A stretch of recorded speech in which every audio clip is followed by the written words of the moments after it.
இந்த வீடியோவில் chicken gravy ரொம்ப டேஸ்ட்டாக ஈஸியான மெத்தடில் எப்படி பண்ணலாம் அப்படிங்கிறத பார்க்க போகிறோம். டேஸ்ட் வேறு லெவலில் இருக்கும். கண்டிப்பாக நீங்கள் இதேமாரி ட்ரை பண்ணி பார்க்கலாம்.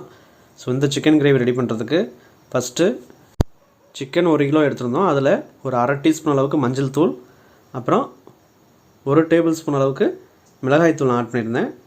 அதோட கல்லுப்பு 1 டீஸ்பூன் அளவுக்கு நம்ம ஆட் பண்ணிக்கலாம். ஆட் பண்ணிவிட்டு நான் இதை நல்லா மேக்னேட் பண்ணிக்கலாம்.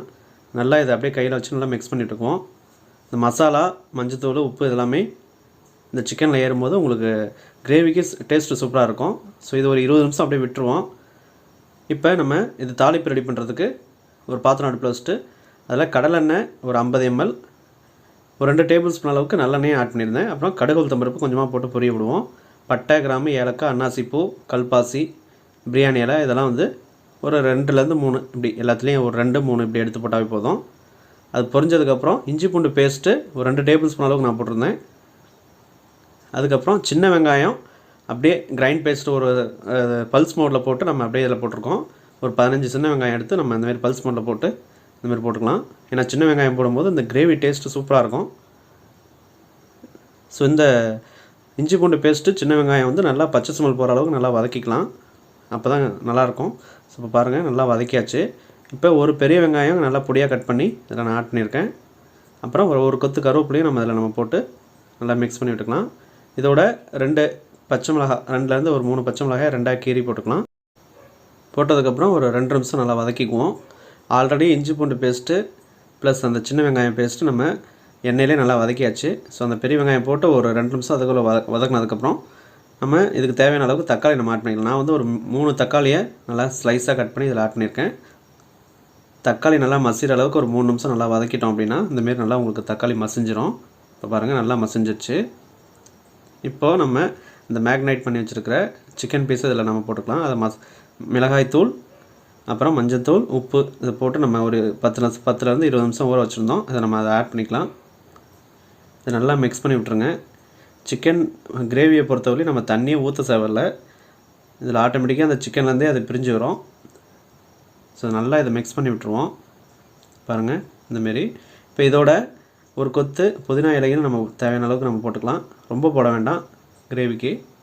சும்மா ஒரு 5-6 கொத்து, அதாவது 5-6 இலைகளை மட்டும் அதில் பிச்சு போட்டால் போதும். இது நல்லா வதங்கிறதுக்காக கொஞ்சமாக ஒரு 1/4 டீஸ்பூன் அளவுக்கு மஞ்சள் தூள், கொஞ்சமாக உப்பு நம்ம போட்டுக்கலாம். ஆல்ரெடி நம்ம உப்பு மஞ்சள் தூள் நம்ம போட்டிருக்கோம், அதனால் கொஞ்சமாக கம்மி பண்ணிக்கலாம். இப்போ இதை ஒரு மூடி போட்டு மூடி வச்சுட்டோம்னா அப்படின்னா அதுலேருந்து ஆயில் இதெல்லாம் நல்லா பிரிஞ்சு வரும்.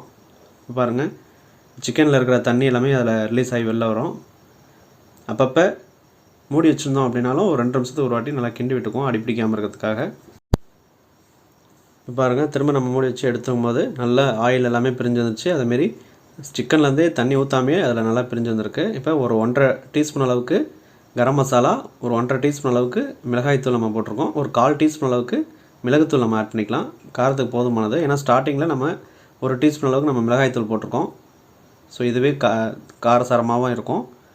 இன்னும் கொஞ்சம் வேணும்னாலும் நீங்கள் போட்டுக்கலாம், பட் ஆனால் ரொம்ப காரம் வேண்டாம்.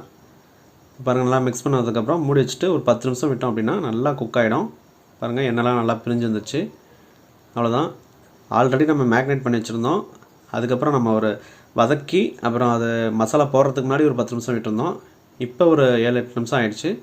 அவ்வளோதான், சிக்கன் பீஸ் நல்லா குக் ஆகிடுச்சு. இப்போ மல்லி இலைகளை போட்டு நல்லா மிக்ஸ் பண்ணி விட்டு இறக்கி வச்சிட வேண்டியது. பாருங்கள் சூப்பரான டேஸ்ட்டில் சிக்கன் கிரேவி ரெடி ஆகிடுச்சு. அவ்வளோதான். இதே அளவுகளோடு நீங்களும் ட்ரை பண்ணி பாருங்கள். டேஸ்ட்டு வேறு லெவலில் இருக்கும். இந்த சிக்கன் கிரேவியை பொறுத்தவரையும் நீங்கள் சூடான சாதம், இல்லை சப்பாத்தி, இல்லை பரோட்டா, இட்லி, தோசை எல்லாத்துக்கும் நீங்கள் சைடிஷாக வச்சு சாப்பிட்லாம். சூப்பராக இருக்கும். ஸோ இதே அளவுகளோட ட்ரை பண்ணி பாருங்கள். கண்டிப்பாக உங்களுக்கு பிடிக்கும். நம்ம சேனலை ஃபஸ்ட் டைமாக பார்க்குறீங்கன்னா மறக்காமல் சப்ஸ்கிரைப் பண்ணி பக்கத்தில் இருக்க பெல் பட்டனை கிளிக் பண்ணிட்டீங்கன்னா நம்ம போடக்கூடிய அடுத்தடுத்த ரெசிபீஸ் வீடியோஸ் உங்களுக்கு நோட்டிஃபை ஆகும். நீங்கள் கிளிக் பண்ணி பார்த்துக்கலாம். தேங்க்ஸ் ஃபார் வாட்சிங். தேங்க்யூ.